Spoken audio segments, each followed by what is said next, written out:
Welcome back to the deep dive.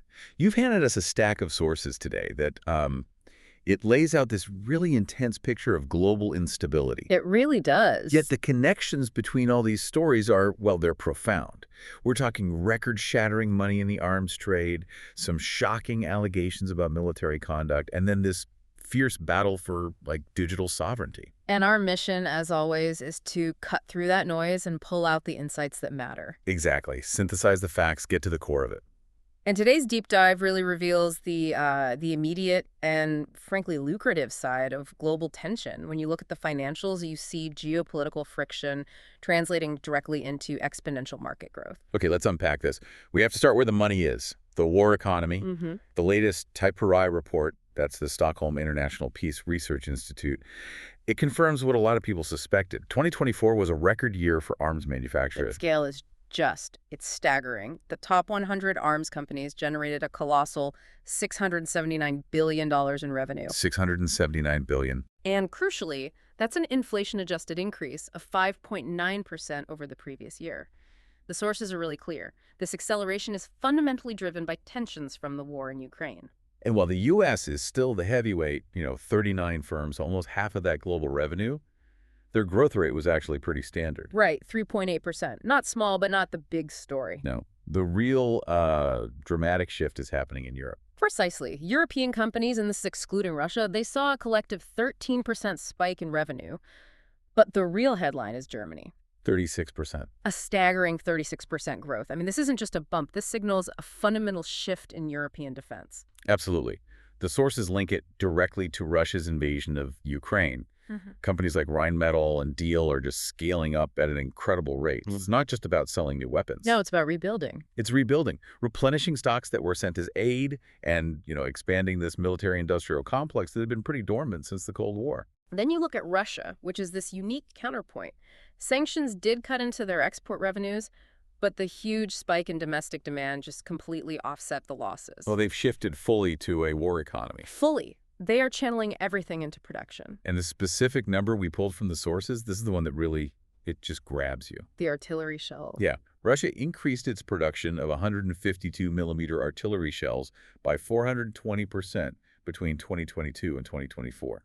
That's a jump from 250,000 to 1.3 million shells a year. Wow. That 420% figure is the biggest strategic insight here. It means they aren't just using old stockpiles. They have structurally re-engineered their entire manufacturing base to sustain a long, high-intensity conflict. And the SIPRI expert, Nantian, he warned about this. He did. He said the Russian economy proved resilient in terms of output, but that deep transformation means it's going to be structurally, politically, very difficult for the country to ever go back to a non-war economy. Even if peace breaks out tomorrow. Meanwhile, the trends elsewhere are just as telling. Asia was the only region with declining revenues, a 10% drop. And the reason is key. It wasn't about peace breaking out. It was mainly centered in China, where corruption allegations led to major arms orders being canceled or, postponed. And then in stark contrast, the Middle East. A 14% revenue increase. A record 9 companies from the region are now in the top 100 list, and their focus is very technological. Drones and air defense. Right. 3 Israeli firms concentrated on drones and advanced air defense systems. It just highlights the demands of modern conflict. We should probably name the top players, just for context. Right. The top 5 are dominated by the U.S., Lockheed Martin, RTX, Northrop Grumman, and General Dynamics. All aerospace, missiles, heavy hitters. With BAE Systems from the UK being the only non-U.S. firm in that top 5. It shows you where the financial power really sits. And if we connect that financial power to real-world deployment, well, here's where it gets really complicated. Yeah, we move from the incentives of conflict to some extremely complex questions of accountability, specifically U.S. strikes in the Caribbean. This is about the unclassified military operations. The U.S. strikes on suspected drug boats off Venezuela's coast. The U.S. frames them as necessary actions against trafficking linked to the Maduro government. But the reports we have raise some very serious questions. Deeply concerning questions about the legality, the chain of command. Specifically, there are claims alleging that Defense Secretary Hegseth ordered an initial strike on September 2nd. And then a follow-up. And then, most shockingly, a second strike that killed all survivors on board an alleged drug boat. We have to stress the defense secretary has vehemently denied these specific allegations. The Pentagon says the strikes are lawful under both U.S. and international law. Of course. They frame them as lethal actions necessary to intercept drug flows. But the international reaction suggests a major legal conflict is brewing. Human rights groups, even some U.S. allies, are condemning them. They're calling them illegal extrajudicial killings, regardless of who the targets were. It's this contentious area where military necessity clashes right up against international law. And what makes this so politically fascinating is that this is all happening while President Trump is, at the same time, engaging in diplomacy with the very leadership being targeted. The mixed message is incredible. He confirmed speaking with Venezuelan President Nicolás Maduro. He even talked about a possible meeting. Described the call as productive. And while he's doing that, he simultaneously orders Venezuelan airspace closed in its entirety. A very bellicose move. And when he was asked directly about that alleged second strike, the one that killed survivors, he said he'd look into it, claimed he wouldn't have wanted it to happen. But then he also tells military service members the U.S. would very soon begin land operations against traffickers. So it's this deliberate balancing act. Yeah. High-level talks on one hand, aggressive military action on the other. That focus on securing physical borders, it leads us right into how some nations are trying to secure their digital sovereignty. All right, let's shift to Russia's move toward complete digital self-reliance. This is extreme. We're talking about a new mandate for SIM cards. It's basically Russia trying to build a digital walled garden. Starting September 1st, 2026, Russian telecom operators have to purchase only Russian-made SIM cards. And this isn't just about where it's made. The rules go much, much deeper. They absolutely do. The card has to be produced domestically, run on a Russian operating system, and this is critical utilize Russian cryptography standards. So the encryption keys have to be issued inside the country. Exactly. The whole goal is to prevent any potential foreign backdoors, any intelligence access to Russian communication networks. But practically on a 2-year timeline. I mean, is that even possible? What are the telecom companies saying? They are highly skeptical. First, the criteria for what legally counts as a domestic SIM card, they're still not even approved. So they don't know what to build. They don't. And second, most manufacturers right now use cheaper imported Asian chips. A mass-market domestic chip just doesn't exist yet. So experts think a full transition by 2026 is very unlikely. So what's the workaround? Probably a hybrid solution. Imported hardware, but with the mandatory Russian cryptography on top. It just shows the lengths countries will go to seize control of their data.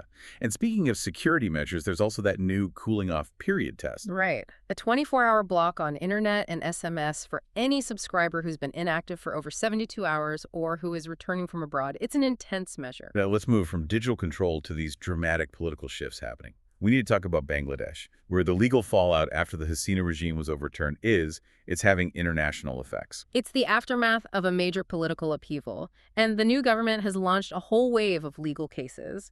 The specific one in our sources involves a UK MP, Tulip Siddiq, who is Hasina's niece. And she was sentenced in absentia. To 2 years in prison and a fine, about $821 in Dhaka. The charge was about her using family influence to get a land plot. But her legal team says the trial was a sham. They do. They dispute she's even a Bangladeshi citizen, and they challenge the whole process, saying it was held without any proper legal representation. Senior UK legal figures have echoed this, calling it a contrived political prosecution.